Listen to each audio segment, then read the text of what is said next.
कहिए देवी, आज अचानक दरबार क्यों लगाना पड़ा? प्रभु, धरती बहुत दुखी है। ये आपसे कुछ याचना करना चाहती है। कहो पृथ्वी, क्या हुआ? क्यों घबराई हुई हो? प्रभु, मैं प्लास्टिक के अत्याचार से बहुत पीड़ित हूँ।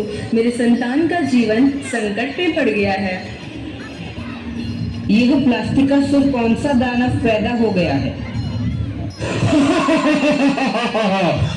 मैं प्लास्टिक का सुर हूँ। तुम लोग कुछ नहीं बिगाड़ सकते हो मेरा। इसे जलाकर मार दिया जाए। यदि तुम मुझे जलाओगे तो मेरी जहरीली हवा इस पृथ्वी को और दूषित कर देगी। इसे पानी में सड़ने के लिए छोड़ दिया जाए। अगर तुम मुझे पानी में डालोगे तो मैं पानी को और विषैला बना दूंगा। इसे जिंदा दफन कर दिया जाए। अगर तुम मुझे धरती में दफना दोगे तो मैं धरती को बंजर बना दूंगा। अरे, यह तो घोर समस्या है। पृथ्वी, यह प्लास्टिक का सुर आया कहाँ से?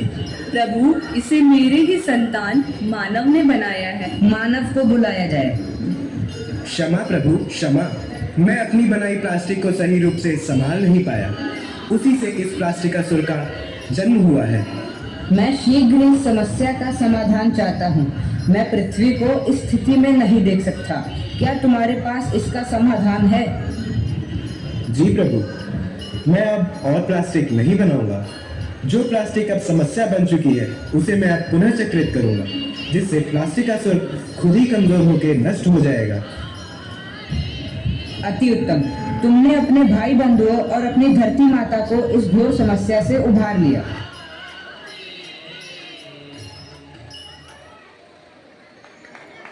दोस्तों,